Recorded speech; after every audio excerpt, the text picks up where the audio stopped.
ম্যাচের আগেই ফলাফল ফাঁস, কলকাতা নাকি পাঞ্জাব। আইপিএল এর 42তম ম্যাচে জিতবে কোন দল, জানালো খালাসি টিয়া।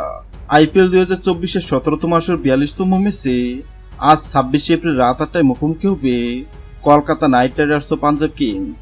কিন্তু এই দুই দলের মধ্যে 42তম ম্যাচ জিতবে কোন দল, সেটি নিয়ে ভবিষ্যৎবাণী করল জ্যোতিষী টিয়া। গত 22 মার্চ শুরু হয়েছে আইপিএল এর 17তম আসর। 17তম আসর প্রথম 7 ম্যাচের মধ্যে 2 ম্যাচে হারলেও বাকি 5 ম্যাচ জিতেছে কলকাতা। অন্যদিকে নিজেদের প্রথম 8 ম্যাচের মধ্যে 2 ম্যাচ জিতলেও বাকি 6 ম্যাচ হেরেছে পাঞ্জাব। কলকাতার বিপক্ষে এখন পর্যন্ত 33 ম্যাচ মোকাবেলায় 11 ম্যাচে জয়লাভ করেছে পাঞ্জাব এবং 13 ম্যাচে জয়লাভ করেছে কলকাতা। কিন্তু বর্তমান ফর্ম বিবেচনায় পাঞ্জাবের চেয়ে আছে কলকাতা। আর এই দুই দলের মধ্যে 42তম ম্যাচ জিতবে কোন দল, তা নিয়ে ভক্ত সমর্থকদের মনে উত্তেজনা শেষ নেই।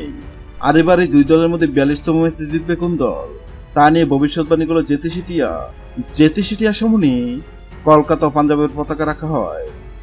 আর জ্যোতিষী টিয়া কলকাতার পতাকা তুলে এবং এটাও জানিয়ে দেয় আইপিএল এর 42তম ম্যাচ জিতবে কলকাতা। হ্যাঁ দর্শক, আপনাদেরকে বলছি, আপনাদের কি মনে হয় আইপিএল এর 42তম ম্যাচে কলকাতা কি পারবে পাঞ্জাবকে হারাতে? অবশ্যই কমেন্ট করে জানাবেন। ভিডিওটি ভালো লাগলে লাইক দিবেন এবং সাবস্ক্রাইব আমাদের চ্যানেলের সঙ্গে থাকবেন। ভিডিওটি দেখার জন্য আপনাকে অসংখ্য ধন্যবাদ।